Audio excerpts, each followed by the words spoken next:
Good. So I'd like to get yourselves comfortable again. Those people outside in the cold, if you'd like to come into nice warm, please come. Or if you're happy out there, up to you. There's lots of space inside. So please get yourselves comfortable, and in a minute or so, I'll begin this evening's talk.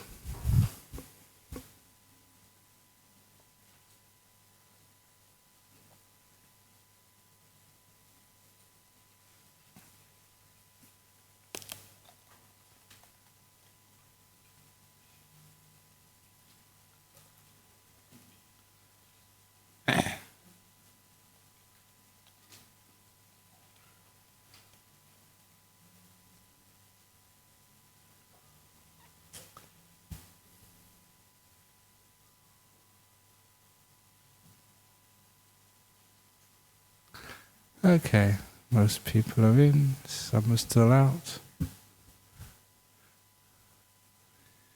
It's usually when we give talks here, is to solve all the problems of life. But I want to give it another angle today. I remember a story someone told me some years ago about a woman in Thailand who stopped going to the monastery. And when asked why, she said, well, look, the only time that women go to monasteries in Thailand is when they have a problem. So if my friends see me going into the monastery, they will think I've got a problem. And most of the problems they have is relationships. So my friends will think I'm having trouble with my husband. Therefore I better not go into the monastery. People get the wrong ideas. And how many times is it people just go to these places thinking they're just going to try and solve the problems? Is that the only reason to come to a place like this? To fix up all the difficulties and problems in life. But no, there's something more than that. And so the topic of today's talk, drawn from the US Constitution, is not the Second Amendment of guns, the right to bear arms. No, this is the pursuit of happiness instead of the escape from suffering. Pursuing happiness instead. Because there's a story which I've often mentioned, which was a very powerful story, about that person who I met in Singapore Institute of Mental Health, the professor who was the head of the schizophrenia unit, who when I asked him how he treats schizophrenia would say, I don't treat schizophrenia anymore. And he was a doctor in charge. And I said, what do you do? He said, just like you've been teaching us, I treat the other part of the person, the part which is not schizophrenic. And if you understand that, you can understand this talk today is not treating the problems of life, treating the other part of life, the happiness part of life. You can either pull out the weeds of your garden, or you can just plant more flowers. Which way do you want to grow a beautiful garden? And actually, pulling out the weeds, if you have a big monastery of many hundreds of acres, is endless. But if you plant the flowers, then it's something you can do which is far more fun, and it works. Just like that professor of psychiatry said, when I asked him, what are your results? Far better than conventional treatments, he was saying. It actually works. So today I'm going to talk about, not about all the problems of life, not about all your anxieties, not about all your fears, not about all the terrible things which have happened to you in your life. Talking about the other part of life, pursuing happiness and seeing the delight in the world. I was reminding myself of an old story which I don't think I've told us for years. It is actually in Opening the Door of Your Heart, but I don't think many of you may remember this because it's a very ancient story. Because I remember just trying to find out a purpose in life, a meaning in life when you're very young. I was fortunate that even though I come from a poor family, I had a decent brain. In those days, you had more time. Even at school, because I could always do well at school, so get my homework done early. You could always have lots of free time and holidays where you weren't just messing around and playing. You were spending some time just figuring out what you wanted to do in life, and especially at university. In those days, you had so much time. And I used to spend much of that time, in the vacations, just going up to the northwest coast of Scotland, which was the nearest wilderness area I could find. And just taking a tent, a little stove, and staying out in the mountains for days on end, and just enjoying the beautiful solitude and peace. And I remember this one time I was walking along this road way up in the northwest of Scotland, and it was a road next to the coast, and it was one of these incredibly glorious summer days in Scotland. It was warm, the sky was perfectly blue, and the ocean was just exquisite. And it was a part of that area of land which had thousands of little islands just scattered as far as you could see. And everything was absolutely perfect. And I was enjoying every second of this experience. I was really drinking. This was an amazing time when it wasn't cloudy, it wasn't raining, I had nothing much to do, and I was just skipping along without a care in the world, perfectly happy, until I saw there was a car parked on the side of the road. It was a very sort of lonely road with hardly any people there, and no sort of villages for miles. And I saw this car, and my first idea was this guy had also maybe was traveling somewhere and decided to stop so he could also enjoy the view. But when I actually came close enough and looked in the window of the parked car, you know what I saw? The guy was reading a newspaper. And I thought, what the heck are you doing? Reading a newspaper when all this beauty, this serenity, this incredible brightness and life and happiness was just right outside. And what was he reading? He was reading about the wars, reading about the economy going into recession, reading about corruption in the government, reading about his football team losing. Isn't that what we read in the newspapers day in, day out? And just on the other side of that newsprint, only maybe a couple of millimeters, was beautiful, quiet, serene, delicious nature at its very best. And I remember thinking at the time to get out a pair of scissors, and just while that fellow was looking at the newspapers, creeping into his car and cutting out a little hole so he could see what was on the other side of all of that newsprint about the faults and mistakes of the world, and to have a perception of beauty instead. Not just to see the things which were wrong, which is what's in the newsprint, but to see the happiness on the other side. And that became a great simile for me about what life is. Why is it that we fill our minds with the problems of the world, like reading the newspaper? I must admit, when I read the newspaper, I always, and ask the monks here, it's true, they see me do this, I always go to the comics first. Always. I just go to the happy part first of all. Why not? Because with the pursuit of happiness, you can see there's so much beauty around. But our nature is always to focus on the problems, to focus on the schizophrenia of the world, instead of focusing on the other part. Instead of pursuing the happiness of life, which is there. There was so much beauty, and I was enjoying it. Well, these other guys were busy reading the newspapers. And you think, what a waste of a life. And this is the same in your life. Yeah, you've all got problems. We've all got difficulties. I've got problems. I've got difficulties. You have to run monasteries. You have to help the nuns build their the big building project. You have to somehow or other get people in the Buddhist Society of Western Australia to please come to the fundraising dinner on the 22nd of June.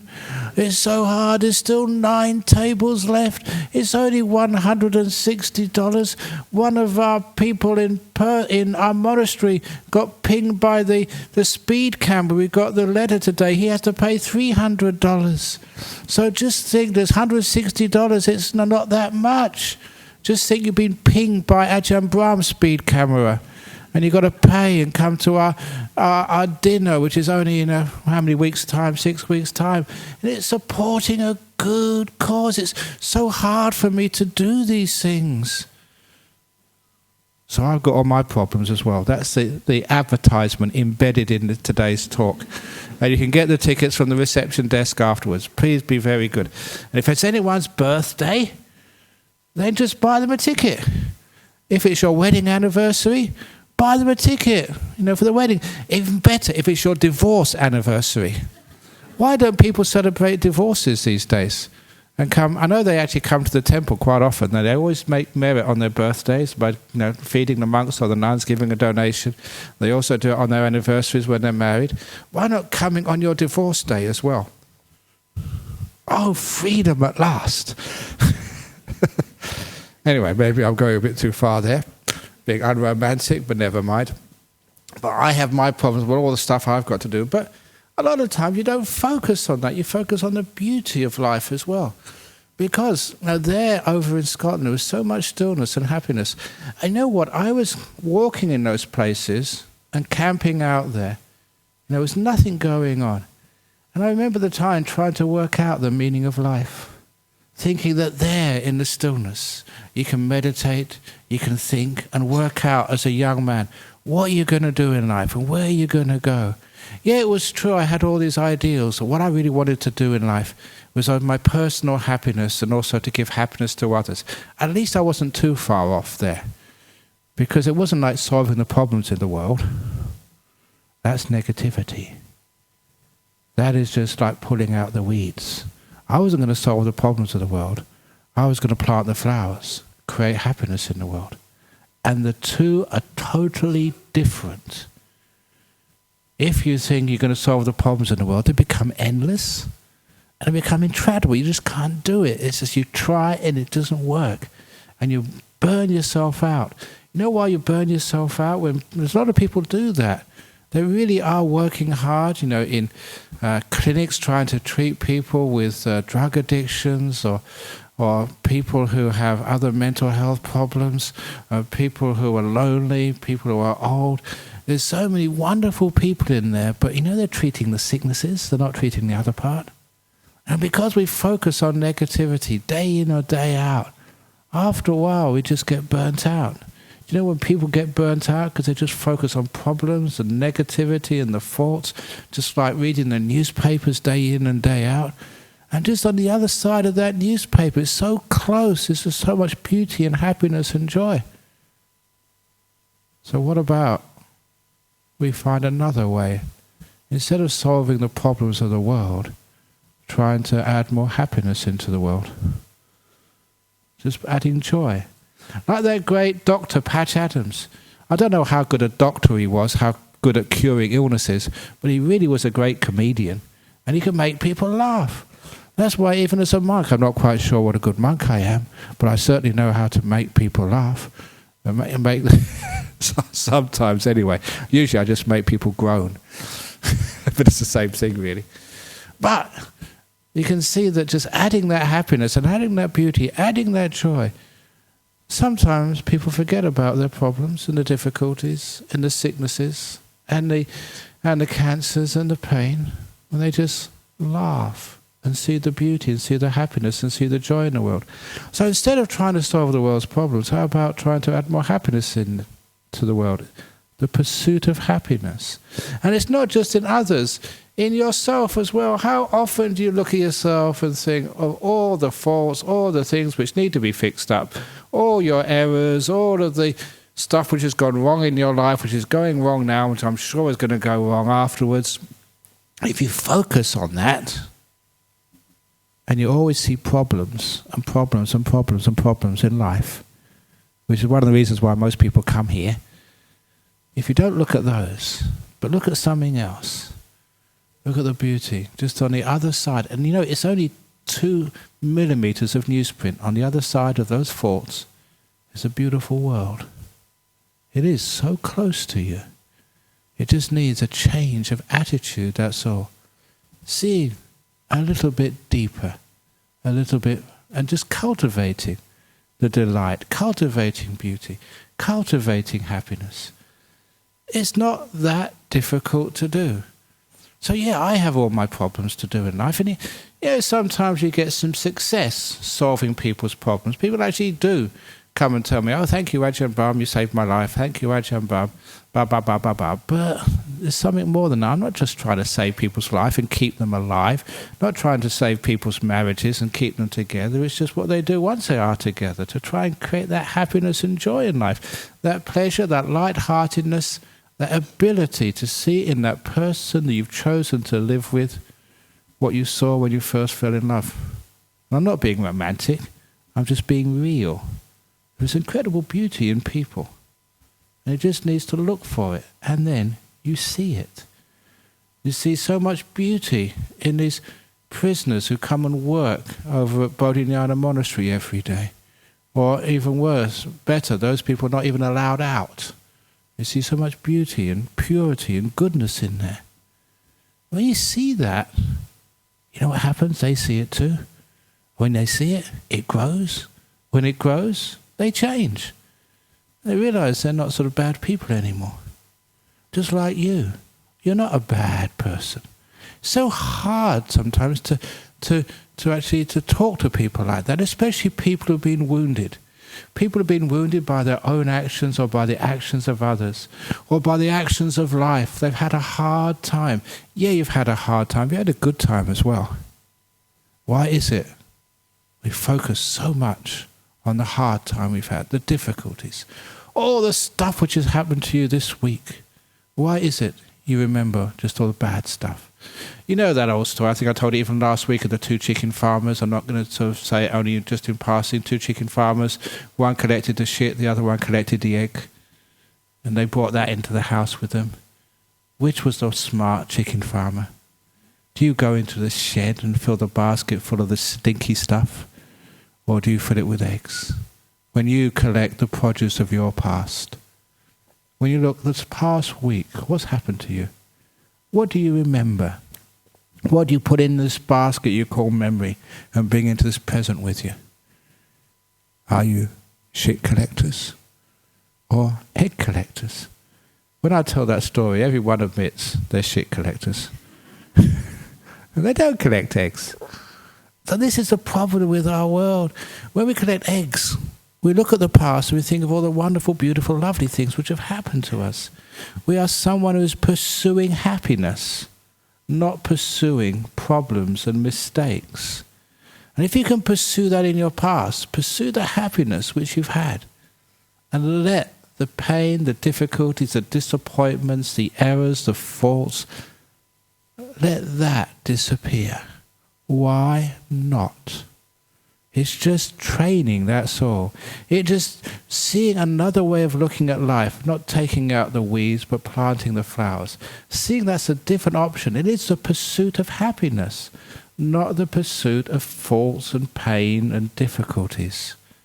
We pursue that in the past, we pursue that in the future. And then we pursue it in the present, in ourselves and the people we live with. It's amazing. Sometimes people say, you can't change people. Yes, you can. People do change. And the way you change them, the way you change yourselves, is to pursue that happiness inside. Yeah, I was trying to find out the meaning of life, and I was thinking. And I realized I was just the same as that person reading the newspaper. I was just reading all these thoughts inside. And all this beautiful stillness and happiness was going on inside of me. I was trying to think that the meaning of life was actually some achievement I get in the future. I become a great monk and help the whole world. I was just telling someone today that, yes, first of all, to be the spiritual director of the Buddhist Society of Western Australia, but then change that to being the spiritual dictator of the Buddhist Society. And now I'm the spiritual dictator of this Buddhist community. Then I can be the spiritual dictator of the Buddhist Society of South Australia, then New South Wales, then the whole of Australia, then New Zealand as well, and then the whole world. That's what people think, you know, they're going to just heal the whole world. And how stupid and egomaniacal that can be. And so instead, as a young man, I paused. Instead of trying to have all these dreams of where I wanted to be and what I wanted to achieve in life, I stopped and realized I was sitting in a beautiful part of the world, trying to dream of some future time, and I was missing the incredible stillness and peace of where I already was. This is a problem with people. We always think that the goals of life are somewhere in the future, something which we can achieve when we complete our exams, when we pay off the mortgage, when we build our nuns' monastery. We think that when that's done, then I'll be happy. I did a story about that some years ago. When I finish this, then I'll be happy. And that was again a story. I figured that out early on in life. People are still figuring that out now. I figured this out when I was doing my little exams as a student, as a school kid in England. You know, they have O-levels and A-levels. They have those in Malaysia and Singapore as well sometimes, and in Hong Kong. They had these O-levels which you take about 16. And I took them a bit early. And my parents and teachers said it's so important. Pass those exams, and then you'll do well in life. You'll be happy. So I liked playing soccer in those days. You know, we didn't realise just how much soccer players get paid these days. I could have been $1 million. I was pretty good. But they said, no, don't play soccer. Stay home.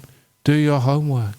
Because if you do your homework and study and stop wasting so much time with your friends, when you pass your exams, then you'll be happy. You know, I followed their example and I did well. You know what happens when you pass an exam? You have to do another one a couple of years later. So I had to do another one 2 years later called the A-levels, but these were really important. If you pass these, then you can go to university. And if you go to university, you'll be set for life, you'll be happy. And at that time, I must admit, I wasn't chasing a football anymore. I was chasing girls. That's 16, 17, that's what you did. So my parents, my teachers said, stop chasing the girls, stop going to all these parties and stuff. Stay home, do your homework, get good A-level results, then you go to university. So that's what I did. And I passed, and I went to university. More exams. But they said, no, it's a big university. You get a degree from that university, then you'll be happy for life. You know, that, as I said in my story in the book, that is when I started to get what I call suspicious. Aren't you suspicious yet? When I pay off the mortgage, then I'll be happy. When I retire, then I'll be happy. When the kids leave home, then I'll be happy. You know, when I give birth to my kid, then I'll be happy. When I get my love of my life, then I'll be happy. And don't you notice that that's what most people feel the meaning of life is? You know, when I win the lottery, then I'll be happy. You know, come on, fat chance, no chance. And in the end, this is the cause of most major religions. Not Buddhism, I'm happy to say. Then what do? Old people, they go to church. Some of them come here. They give donations. They make merit. You know why? Because they think, if I go to church, if I go to the mosque and be a good person, give my donations, then when I die, then I'll be happy. Now you know what religion is. It's when I die, then I'll be happy. And just like going to university, I saw people who got their degrees. They weren't happy. They were working hard. I saw people who were married. They certainly weren't happy. I I saw people who paid. I saw people who'd retired. Were they happy? And I go, oh, this aches. Oh, I got to go for knee replacement. Oh, I can't hear you. They weren't happy at all. So the idea this is going to continue on, and when you die and go to heaven, then you'll be happy. Ha, ha, ha. Show me the evidence. I really started to doubt that. So I was not going to pursue happiness in the future. That was a myth. And how many of you actually see the adverts on TV? When you buy this soap powder, then your clothes will be so white. You'll be popular with all your friends. When you buy this big new sports car, then all these beautiful girls will come.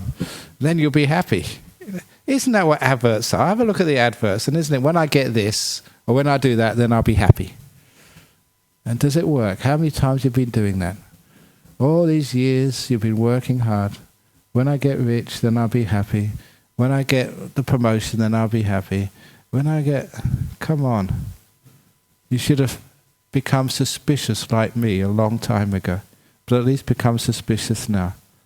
The pursuit of happiness is not in the future. Just like me in those mountains of Scotland. Yeah, you know, all these great goals and achievement in life, all I want to do. When I do all of that, then I'll be happy. When I save all these people, when I build a big monastery, when the nuns' monastery is complete, when I can retire. I've been talking about retire. Ever since the Pope retired, it gave me hope. The one day I can retire too. Oh, the Pope left it till 85. That's too old, Pope. Please, out of compassion for the rest of us, retire a bit earlier so I can retire too. Because people, I've threatened that many times. Can a monk retire? Why not? I mean, isn't it the case in Australia, 65 you're allowed to retire? I've only got 3 years to go. Yeah. But you won't let me, will you? No. No, because it doesn't work like that as a monk. Most people, when you get old, you get decrepit, and then you can leave. But when a monk becomes decrepit, they think that's wisdom. And they're more venerable, and they start worshipping you. And when you don't remember their names, they say, oh, great, he doesn't remember, he's let go. Shows he's peaceful. He doesn't live in the past because he can't remember the past. There we go. But so I often tell people, that I think it was, who was it? It was that English Noel Coward. He wrote this song that life begins at 40. And he wrote a song years and years ago, and people keep saying that life begins at 40. And then some people said 50 is it's a new 40. They have all these other excuses. But I know for a monk and for a nun that life begins at 70 for a holy man or a holy woman. That's where we really get into it. That's when we really get venerable and famous. So I've got a few years of anonymity to go, and then I'm in big trouble. But where was I going with this? Oh yeah, in Scotland. There I was planning all the future. And you're planning all the future. When I get this, then I'll be happy. When I get the election right in Malaysia, then I'm happy. How many times is it that we miss the happiness, which is really right around us, right in this moment? There was in Scotland, philosophizing, trying to work out the meaning of life, trying to think what I wanted to do in life. Now all I need you to do is to open my eyes and see all this beauty and serenity just right around me. And it was absolutely gorgeous. Not when I get here, achieve that, then I'll be happy. You'll never get happiness that way. Right now, right here, with what you have, with who you're with. Even in this old, it's not really sort of salubrious, it's pretty simple. Meditation hall or main hall, Dhamma hall in Dhammaloka Buddhist Centre, Nollamara. Here is those mountains of Scotland. Here you can find as much serenity and peace as happiness as you can ever want. It's just looking for it. And you find it. It's right here. And as I mentioned in the meditation, a little bit extra, I've always mentioned that in this present moment you're creating your future. But this moment will one day be your past. You're also creating your past now as well. It's wonderful to know the past is actually created right now. Later on you'll be looking back, maybe this evening, what a wonderful time you had in the center, and this moment will be your past. Do you want to create nice memories? Do you want to create a beautiful past and a wonderful future? It's right here. So in this moment, it's not when I get somewhere else and I'll be happy. I demand to be happy now. And it's an amazing thing. When you pursue happiness, you realize the only ever place you can possibly find it was always right in front of your nose, right now, right here. Here it is. But you missed it. Because in our society, in our world, in so many places, even in religions, you get enlightened, then you'll be happy. You get deep meditation, then you'll be happy. Have you ever noticed you're missing it? It's one of my favorite sayings. I said this to someone earlier today. When you want something more, you can't enjoy what you already have. And that is the essence of the Buddha's Four Noble Truths. You know, sometimes people comment, this is just ordinary Buddhism. Why don't we get to the deep stuff? Actually, this is deep stuff. Just people don't recognize it because they can understand it. They think to be deep, it has to be something you don't understand. It's true, you know, sometimes what people say. But this is deep. When you want something more, when I get this, then I'll be happy. You can't have happiness now. You're missing it. So there are so many times in our life we pursue happiness, yeah. We don't pursue it in the future. We don't pursue it in getting something more, in getting rid of the things we don't like. We pursue it in this beautiful way of just being here and embracing this moment with this beautiful, wonderful, serene compassion. People always have this understanding, this feeling, this sense that compassion, love is the essence of things. It is. But they don't understand what the compassion truly is. And compassion is not just for people. It's not just for beings. It's even for this moment. Compassion just to be right here with what you have. Opening the door of your heart to this moment, to the reality right in front of you, in front of your nose, in front of your eyes, right in your heart, right now. Opening up to this, instead of closing up and trying to get rid of it to try and get something better. Opening up to this moment, letting it be. It's not actually letting it be, because when you actually let things be, when you actually hear, this moment just opens up also. Just like a beautiful flower which opens up when the sun comes up. It's one of the great similes of meditation, the 1,000-petaled lotus. When the warmth and the light of the sun arise in the morning, the lotus opens up. It keeps opening and opening and opening, layer after layer of petals, until it gets right deep inside to the most beautiful part. This is what happens with the warmth of compassion and the light of awareness. Right in this moment, we shine awareness and kindness right in this moment. We focus on that, and there we pursue the happiness. Actually, the happiness, we don't even pursue it, the happiness comes to us. It's a beautiful little metaphor of the lotus flower. It opens up by itself as long as you are here and are kind. And this is what we do. You notice there's so much beauty and wonder and joy and happiness coming here when we're not pursuing something else. You can't enjoy this moment when you're busy wanting something else. But people could say, oh, well, if you live like that all the time, you'll never want anything. There'll be no progress in this world. I think, haven't we got enough progress already? Haven't we got big enough houses? Have we got big enough hospitals? You know, hospitals are never big enough. Why is that? Because people keep getting more and more sick. Every time you open up a new hospital, you have to open up another one. Every time you open up a prison, you have to open up another one. Is there something going wrong there somewhere? Can you see the reason why?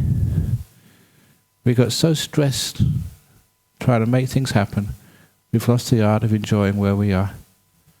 Always going for progress, never stopping. Never stopping once, just to be. That's what I said in the meditation.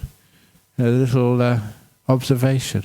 There are so few human beings in the world.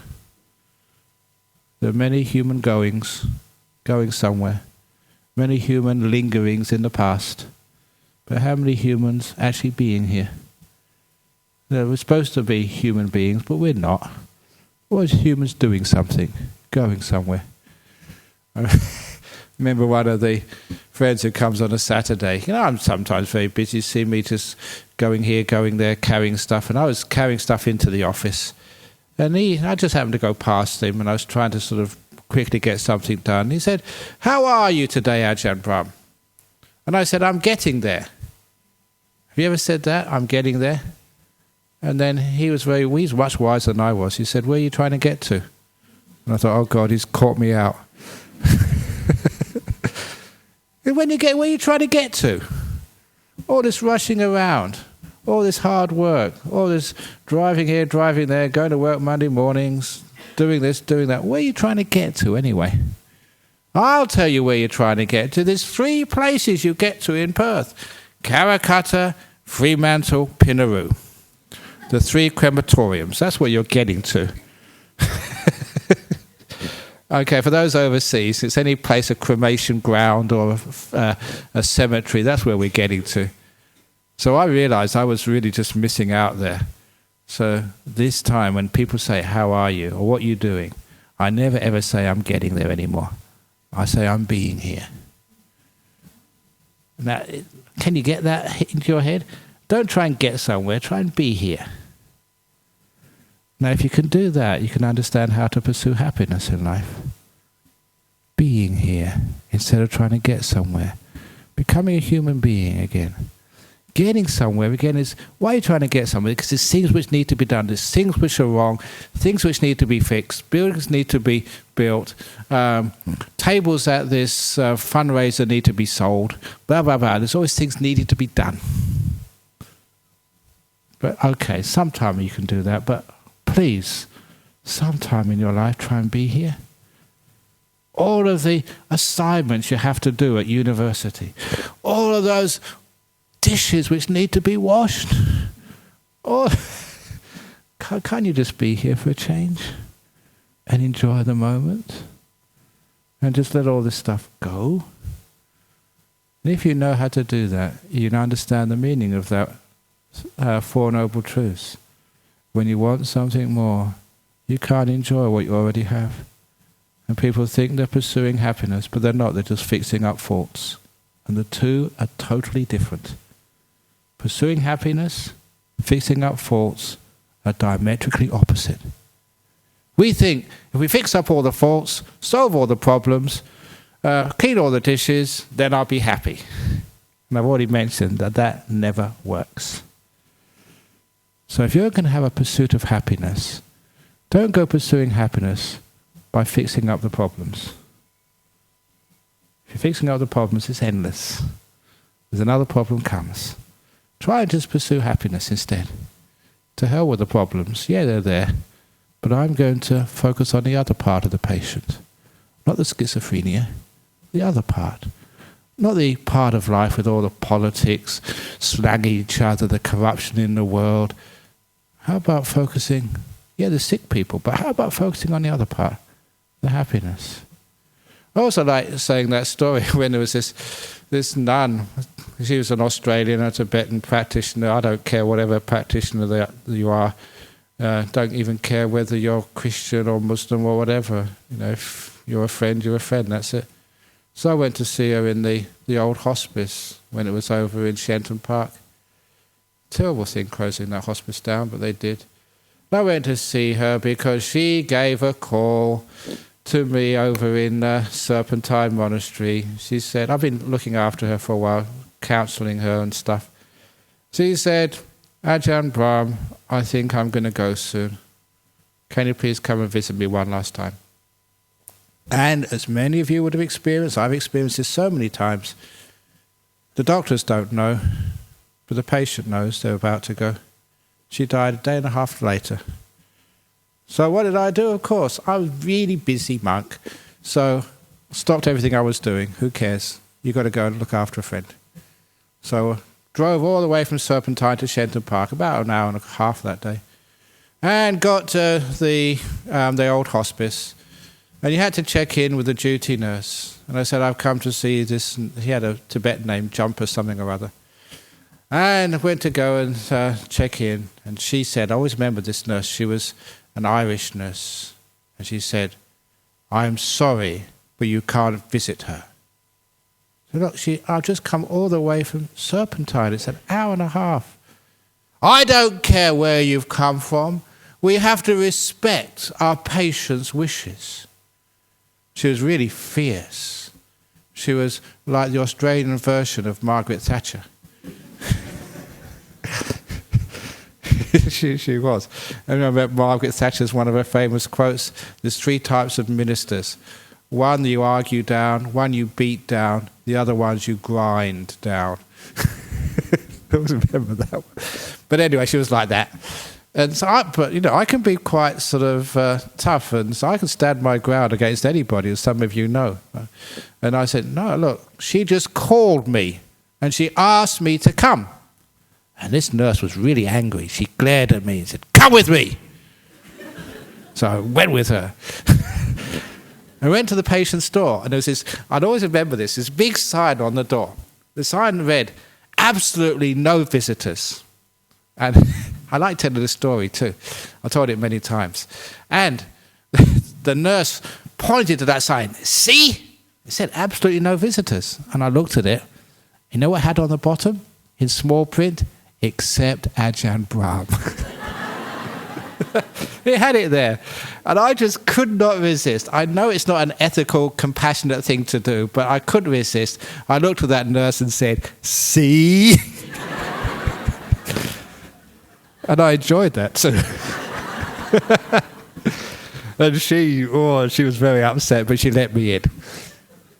And then, the first thing I did, seeing there's this poor Australian girl. You know what it's like in the last stages of cancer. You look like so gaunt, no muscle on you at all, really thin. Just such a shadow of the person you used to know. But she was so happy to see me. And first thing I said, why did you put that notice on the door? And why was me an exception? And she said, and I always remember this, she said, because you're the only person here who talks to me, not to my sickness. You treat me as a person, not as someone who's dying. And she said, tell me the latest joke. And I was talking to her as if I would talk to her just in a coffee shop. She had enough of being mentioned as sickness. She knew she was dying. She knew how sick she was. She didn't need other people to say, oh, you poor thing. Oh, that's terrible. Oh, we'll miss you so much. Does that really help when you're dying? Of course it doesn't. So I was not focusing on the illness. I was focusing on the other part of her. I was pursuing happiness, not looking at this almost like desecrated body, which had been almost destroyed totally by this terrible cancer. I wasn't looking at that. I was looking at this beautiful person inside. And that's what she recognized, and that's what she wanted, and that's what she needed. I was pursuing happiness. In a hospice room with someone who's going to die in about 30 hours. Now you know actually how to pursue happiness. To see beauty and joy. We actually laughed, had a few great jokes. There are some jokes which are great, and people do laugh sometimes. And that was wonderful actually to see that and to actually do that. And it was a different way of looking at life. So look, if you want to pursue happiness in life, there's so much happiness there. And it's not just for the sake of, I'm just going to ignore all the suffering in the world. That suffering is there, but this solves the suffering deeply. And it solves your suffering as well. The more of you are happy, the less work I have. And that's work everybody else has. Remember all the people who try to make you happy. And it's one less person to have to worry about. So out of compassion for the world, you be compassionate to yourself. Pursue happiness in this moment. And realize, in the people you live with, it's absolutely true that I see so much beauty in the people who come here on a Friday night. And when they come and say they're having marriage problems, I just can't figure it out. Two really beautiful, good people. How come you can't live together? You're gorgeous, both of you. Because they can't see that anymore. They can see only the mistakes. Oh, you don't know what he's like. I said, actually, you live with him all the time, but actually I know him much better than you do. He's not that sort of bastard. She's not that bitch. She's a beautiful girl. Wonderful inside. So if you can see that yourself, like I see you, it's so easy to live with another person. You just like it's so easy to live with myself. When you can see the beauty and the goodness, you pursue happiness in that person. You don't pursue the faults. You don't focus on the schizophrenia. You focus on the other part of that person. It's there. You don't look at the newspaper. You look on the other side, the beauty surrounding you, which is enormous, incredible. People just can't see that. Maybe it's because they're used to it. Maybe that guy was living in Scotland all the time, go up and down that road every day of his life. Maybe that's what it was. He got so used to it, couldn't see it anymore. Maybe been living with your partner for so long, you can't see the beauty in them anymore. But it's always there. All you need to do is to pursue it. And if you know what the pursuit of happiness is, you know where it's enshrined in the US Constitution, but they don't understand what it meant. Great saying. And now you can understand what the pursuit of happiness is. How simple it is. Not when I get this, then I'll be happy. But to see it right now in the beauty inside of you, in the beauty of the person sitting next to you, even in the beauty of life, even in the beauty in a cancer ward, even in the beauty of a chapel in the funeral parlour. See it everywhere. That's what I remember seeing. Even just the last example, my father's funeral. I saw the beauty there. What a wonderful performance his life was. Thank you for all those years. Just because it had an ending doesn't mean it wasn't beautiful. No more than the simile of the concerts. All those concerts, they always have endings. The movies have endings. The days have endings. And I always liked the days in Western Australia, because actually where we live is up on the hills. So often you see these beautiful sunsets. If you go to certain parts of our monastery over the Indian Ocean, they're gorgeous. Endings can be so beautiful. So you see the beauty in life. What a wonderful concert that was. Now it's finished. I wouldn't have missed that for the world. Thank you, Dad. If you pursue happiness, you can see it in the most unlikely places. And then, if you know that, you know what wisdom is. You're not pursuing solving problems in life. You're pursuing the happiness. And, hey presto, there are no more problems. Thank you for listening.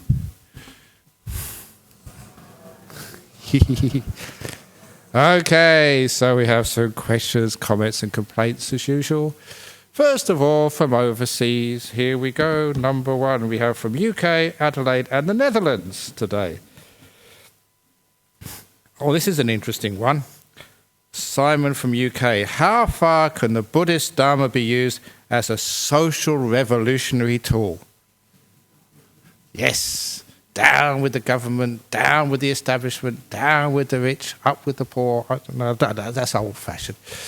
But it is a social revolution, not a political revolution, but a social revolution to get people to see things in a different way, to pursue their happiness in places they never looked before. And of course, many people make up a society. This is where we are, and we can use the Buddha Dharma to change the world. Why not? Change your world first. When you change your world, the world around you changes as well. So don't try and change others first. Change yourself first of all, and other people change too. So yeah, I think it can be used. That's why I often say we should start a Buddhist party in Australia. In a Buddhist party, we abolish taxes. No taxes. We just have donation boxes. And we won't need to raise taxes because we just have fundraising dinners. Only $160 a seat. You can get your tickets. Here we go again. Then we can raise a lot of money, and that's the way we expect monasteries and Buddhist societies to run. So please support it. So, yeah. And what's the other thing? Oh yes, we have to keep 5 precepts. That was the basis of our law. So no alcohol. Alcohol will be banned in Australia. That's why the Buddhist party will never even get past the starting line in Australia. Never mind. One day we'll do it. Larry from Adelaide is working in Australia Defence as a software engineer, wrong livelihood. I have great career opportunities, however, I have my doubts about wrong livelihood. Australia Defence. When I was in the UK some years ago, and people were taking me to this monastery and the other monastery, we're passing all these huge amounts of land which were owned by the Ministry of Defence in UK. And to my driver I said, look, this is a misnomer. It's not the Ministry of Defence, it's the Ministry of Attack. Because that's what the aircraft are for, and the guns and the bullets and the rifles. They're not to defend yourself, they're attack. So I always think that, you should have, say it as it is, be honest. It's not the Minister of Defence, it's the Minister of Attack. And it's not sort of the defence, Australian Defence, Australian Attack. But, that fortunately these days, most of the defence departments in Australia, we don't really go fighting wars with people anymore. It used to be that way. And it really is usually for a lot of humanitarian work is done by the army these days. They go in there whenever there's earthquakes or whenever there's floods because they've got the manpower, the resources, the organisation. I think they were up in Queensland a few times, trying to fix up the floods in Brisbane and other places. So I think these soldiers are actually changing, which is wonderful. Not just going around shooting people. We're leaving that to robots called drones. I don't know if that's a good idea, but at least, that many soldiers are now doing humanitarian work. So maybe that might be just a way of changing the idea of soldiers and army. They have the organisation, they have the manpower, they have the resources. And that's a much better way of solving world conflicts with what's called soft power. Maybe the army can do that. Wouldn't it be wonderful? An army of soldiers, men and women, who don't have tanks, but got convoys of food, got bulldozers to clear landslides in places where there's earthquakes. They're beginning to do that. So maybe, I always like to say that why not change things from inside rather than from outside? So the software engineers, see if you can really have software which creates soft power, and maybe that might be okay. Anyway, last one from the Netherlands, Joe from the Netherlands. How can you push someone that tends to be negative more towards a positive view? Please don't be negative about their negativity. So just tell them, I love the way you're so negative. It's so beautiful, it's just so cute. And then that may sort of start changing things. If you're negative about the negative, you're actually feeding them. So that's why I say, they're negative. They may be having a hard time in life. And there was this one lady who'd always used to ring up years ago. I don't know what happened to her. But, she'd always ring up the monastery and said, she was actually a really hard communist. I'm going to come in there and I'm just going to machine gun all you lazy monks. We used to say. And she used to swear and all sorts of stuff. And, she was a Latino. And in the end, I said, you just, I know you. You just got this really hard outside, but you're just really soft in the middle. She said, oh, thank you, Ajahn Brahm. You understand me. And I did. That's why she kept on calling me. So, yeah, people are negative on the outside, but just go inside of them. And they're always really soft and mushy inside. I've never known anyone who's not. So, yeah, don't push them. that tend to be negative. Just be kind to the negativity, and this is what the Buddha said, the only way to overcome negativity is with the greater power of kindness. But you really have to, some people are so powerfully negative, you just really have to up your compassion to counter it. And it's no negativity which cannot be overcome by the superior power of great mega compassion. So just lift up your compassion game, and then the negativity will just burn itself out. Okay, there we go. There's a couple of questions from overseas. Any questions from Perth? Anyone here who would like to ask a question? They are free, no extra charge. Thank you, Eddie. Go on. Please, I've got to wait until the microphone comes to you. Very good. Ajahn Brahm, yes, actually, if we look into the Four Noble Truths, yes, Eightfold Path, yes, the Buddha was asking us to change our way of life, yes, change our attitude, yes, and change our thinking, in the pursuit of peace and happiness, isn't it? The Eightfold Path, right understanding, right thought, Yeah, I have right speech, right action, right livelihood, right effort, right mindfulness, right concentration, to change our attitude to the right way. Isn't it? Is it changing ourselves? If we look at it, it is. Sorry. Who is there to change? Did you not hear the Buddha say there's no one in there, Eddie? So who are you trying to change? Actually, we can, isn't it? We can. Never try. Because we've been conditioned, isn't it? Never try and outwit a monk.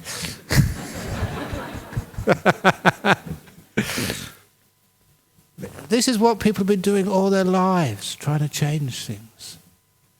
But really, the only way to really think things change is when we stop.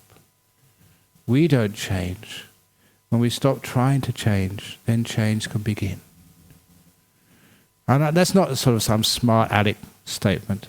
This is actually what happens. With kindness, compassion, accepting, letting things be, being a human being, which is not trying to get anywhere. This is what the great saying of Ajahn Chah. We meditate, we practice not to get things or change things, but to let things go. Let things go, let things be. And then things change. The only way that lotus opens up is never through force, never through pushing, only with the warmth, the compassion, the light, the awareness from the sun, which is you. You're aware and kind to yourself. You open up. And the great beauty deep inside the lotus is there. That is how change happens. Not by changing things. That's the meaning of that saying. That's deep. Okay, thank you so much, Eddie. So I think that's enough for this evening. So now we can go and pay respects to Buddha, Dhamma, Sangha, and then we can go and do what we need to do.